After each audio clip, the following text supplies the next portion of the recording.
Iran और America के बीच जारी युद्ध की आशंकाओं के बीच अंतर्राष्ट्रीय हलचल तेज हो गई है।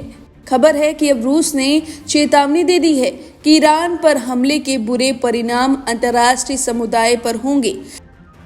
यह बयान ऐसे समय आया है जब हाल ही में ईरान और रूस ने ओमान सागर और उत्तरी हिंद महासागर में संयुक्त नौसेना अभ्यास की घोषणा की है।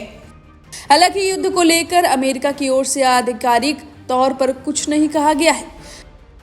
रूस न्यूज एजेंसी के अनुसार रूसी विदेश मंत्री सार्गेई लावरोव ने हाल ही में अल अरबिया टेलीविजन को इंटरव्यू दिया था। इस दौरान उन्होंने चेतावनी देते हुए कहा कि ईरान पर नया हमला हुआ तो अंतर्राष्ट्रीय समुदाय के लिए बुरे परिणाम होंगे। हमले को लेकर उन्होंने साफ कहा कि इसके परिणाम बुरे होंगे। उन्होंने कहा कि पहले भी ईरान पर हमले हो चुके हैं और IAEA के देखरेख वाले परमाणु ठिकानों को निशाना बनाया गया था। परमाणु घटना को लेकर चेताया।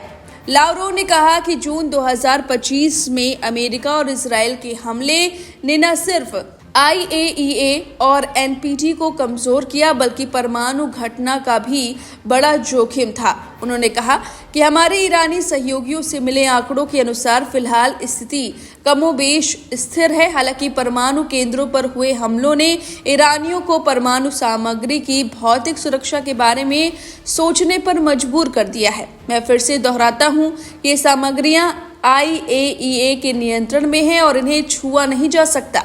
रूसी विदेश मंत्री के अनुसार अमेरिका और इजराइल के ऐसे एक्शन सिर्फ जोखिम नहीं बढ़ाते बल्कि IAEA की ताकत कमजोर करते हैं। अमेरिका और ईरान में तनाव। एक्सियोस के मुताबिक मध्य पूर्व में काफी संख्या में अमेरिकी सेना मौजूद है। 2 विमान वाहक पोत, 1 दर्जन वॉरशिप, सैकड़ों लड़ाकू विमानों और कई एयर डिफेंस सिस्टम तैनात किए गए हैं। ओपन सोर्स ट्रैकिंग से पता चलता है कि 150 से ज्यादा कार्गो फ्लाइट्स हथियार और गोला बारूद ले जा रही है। साथ ही F-35, F-22 और F-16 सहित 50 लड़ाकू विमान भी इस इलाके की ओर जा रहे हैं। डोनाल्ड ट्रंप के एक अनजान सलाहकार ने एक्सियोस को बताया उनके आसपास के कुछ लोग उन्हें ईरान के साथ युद्ध में जाने के खिलाफ चेतावनी दे रहे हैं, लेकिन मुझे लगता है कि अगले कुछ हफ्तों में कार्रवाई होने की 90% संभावना है। 2 इजरायली अधिकारियों ने भी बताया। इजराइल के कुछ ही दिनों में युद्ध की तैयारी कर रहा है और सरकार बदलने के लिए एक अभियान चला रहा है। तो इस तरह से रूसी विदेश मंत्री ने चेतावनी दी है कि अगर ईरान पर कोई हमला करता है तो अंतर्राष्ट्रीय स्तर पर बहुत ही बुरा होगा। यानी कि रूस हो सकता है कि इस पूरे युद्ध में ईरान का साथ दे और खुले तौर पर ये बात कह रहे हैं विदेश मंत्री। और आने वाले समय में जिस तरह से स्थिति बन रही है, यानी कि युद्ध की स्थिति बन रही है, अमेरिका तैयारियां कर रहा है, इजराइल तैयारियां कर रहा है और रूस ने डंके की चोट पर ये बात कह दी है कि अगर हमला हुआ तो बहुत बुरा होगा। अब इस पूरी खबर पर आपकी क्या राय है, हमें कमेंट करके अपनी राय जरूर दे। बने रहिए लाइव हिंदुस्तान के साथ।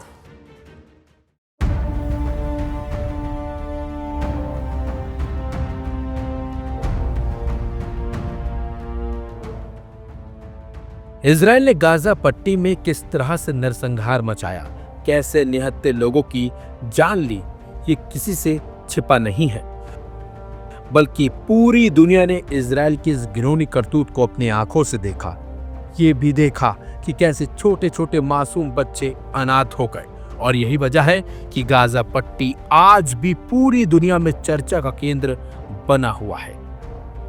जी हाँ, इजराइल ने 3 सालों में गाजा की सरजमीन को कब्रगाह बना दिया। इतना ही नहीं, इजराइल और हमास में सीज फायर होने के बावजूद इजरायली फौज लगातार बेगुनाह फिलिस्तीनियों को निशाना बनाती रही है। यही वजह है कि इजराइल की नेतन्याहू सरकार पर नस्ली नरसंहार के आरोप भी लगते रहे हैं। इसके लिए इंटरनेशनल कोर्ट ने बेंजामिन नेतन्याहू और पूर्व रक्षा मंत्री योआव गैलेंट के खिलाफ गिरफ्तारी वारंट भी जारी किया है। इजरायली फौज की क्रूरता का अंदाजा इसी बात से लगाया जा सकता है कि गाजा का 90% बुनियादी ढांचा नेस्तनाबूद हो गया है। कई लोग अभी भी अपनों को तलाश रहे हैं, उन्हें ये नहीं पता कि वह जिंदा हैं या फिर मर चुके हैं। गाजा को लेकर अब एक और चौंकाने वाला खुलासा हुआ है, जिसने पूरी इंसानियत को झकझोर कर रख दिया है। इजराइल ने 10,800 से ज्यादा बेगुनाह फिलिस्तीनियों को अवैध ढंग से डिटेंशन सेंटर में कैद किया हुआ है, जबकि 2025 के आखिर तक 10,914 फिलिस्तीनियों को राष्ट्रीय सुरक्षा का हवाला देते हुए गिरफ्तार कर लिया गया था। इनमें से कई नाबालिग बच्चे, औरतें भी इसमें शामिल हैं। मानवाधिकार संगठनों का दावा है कि अनलॉफुल कॉन्वेंट्स का हवाला देते हुए 1200 से ज्यादा फिलिस्तीनियों को गुपचुप तरीके से गायब कर दिया गया। उनमें से अभी तक कई लोगों को पता ही नहीं चला कि वह किस हाल में है। बाकी बचे लोगों का ट्रायल ही शुरू नहीं हुआ, ना ही ये बताया गया कि उन्हें किन आरोपों में गिरफ्तार किया गया।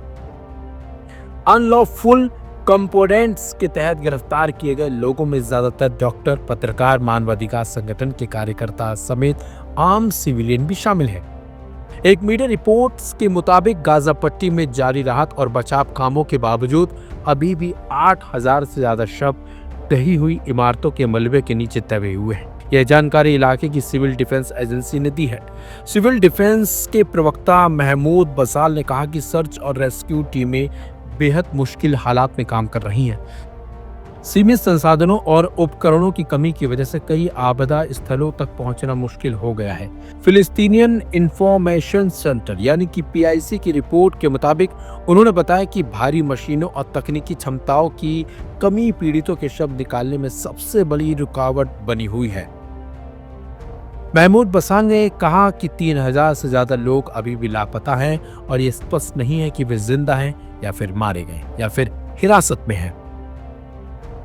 उन्होंने ये भी बताया कि लंबे समय तक मलबा हटाने में देरी होने की वजह से सैकड़ों शव सड़ चुके हैं। स्थिति सुरक्षा जोखिमों और लॉजिस्टिक समस्याओं की वजह से है और मुश्किल हो गई है। संयुक्त राष्ट्र विकास कार्यक्रम यानी कि UNDP के मुताबिक गाजा में कम से कम 61 मिलियन टन मलबा अभी भी जमा हुआ है, जिसमें से काफी हिस्सा संभावित रूप से खतरनाक हो सकता है। संगठन ने चेतावनी दी है कि औद्योगिक कचरा या फिर भारी धातुओं से प्रदूषण का उच्च जोखिम हो सकता है अगर इसे सावधानी से नहीं हटाया गया।